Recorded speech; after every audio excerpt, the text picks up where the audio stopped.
మన శంకర వరప్రసాద్ గారు, చిరంజీవి గారు నటించిన ఈ మూవీ థియేటర్స్లో రిలీజ్ అయ్యి 40 డేస్ అయింది.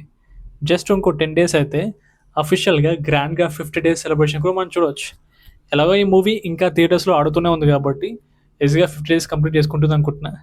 ఇంక ఈ మూవీ బాక్స్ ఆఫీస్ కలెక్షన్ గురించి మాట్లాడుకుంటే 50 డేస్ కంప్లీట్ అయ్యాక ఈ మూవీ అఫీషియల్గా తెలంగాణ అండ్ ఆంధ్రప్రదేశ్లో 128 క్రోర్స్ షేర్ కలెక్ట్ చేసింది.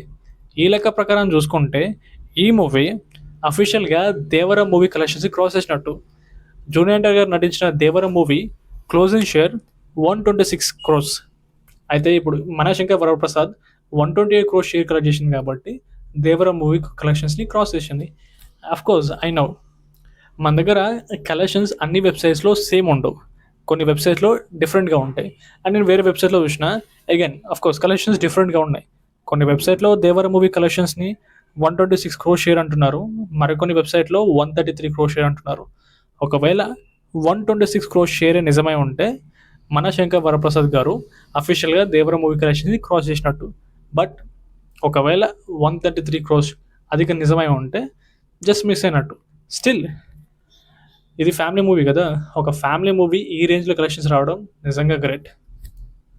ఈ మూవీ ఓవర్సీస్ కలెక్షన్స్ గురించి మాట్లాడుకుంటే ఒక్క నార్త్ అమెరికాలోనే ఈ మూవీ 30 క్రోర్స్ కలెక్ట్ చేసింది.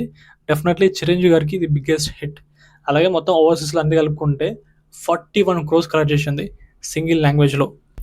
టు బి హోనెస్ట్ ఓవర్సీస్ కలెక్షన్స్లో క్లారిటీ ఉంది. ఎటువంటి ఇలా నేను చెప్పినట్టుగా డిఫరెంట్ వెబ్సైట్లో డిఫరెంట్గా నేమ్లు, మ్యాక్సిమం అన్ని వెబ్సైట్లో సేమ్ ఇంతే ఉంది. బట్ ఇండియాలో కలెక్షన్సే కొంచెం డిఫరెంట్గా ఉన్నాయి. ఇంకా చెప్పాలంటే నాకు గుర్తుంది, అఫీషియల్గా ప్రొడ్యూసర్ నుంచి జస్ట్ 1 వీక్లోనే ఒక పోస్టర్ రిలీజ్ అయిపోయింది, లైక్ 300 క్రోర్స్ క్రాస్ అయినట్టుగా.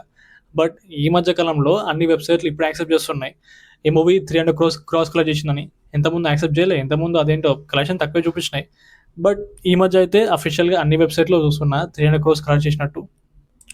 ఎనీవే అలా చూసుకున్నా కూడా సింగిల్ లాంగ్వేజ్లో 300 క్రోర్స్ కలెక్ట్ చేసిన మూవీస్ మన దగ్గర ఎన్ని ఉన్నాయి?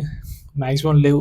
అండ్ చిరంజీవి గారికి కోర్స్ సీనియర్ హీరోస్లో 300 క్రోర్స్ కలెక్ట్ చేసిన one and only hero Chiranjeevi గారు.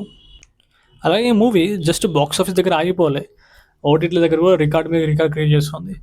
ఎప్పుడైతే ఫిబ్రవరి 11th ఈ మూవీ జీ5లో రిలీజ్ అయిందో, అండ్ జీ5లో కోర్స్ డిఫరెంట్ లాంగ్వేజ్లో రిలీజ్ అయింది, కేవలం తెలుగు మాత్రమే కాదు అన్ని లాంగ్వేజ్లో కలుపుకొని ఈ మూవీ చాలా తక్కువ టైంలోనే 500 మిలియన్ స్ట్రీమింగ్ మినిట్స్ని క్రాస్ అయింది. 500 మిలియన్ స్ట్రీమింగ్ మినిట్స్ ఆడియన్స్ చూసారనమాట ఈ సినిమాని, విచ్ ఇస్ అగైన్ వాళ్ళే అఫీషియల్ చెప్పారు ద బిగ్గెస్ట్ రికార్డ్.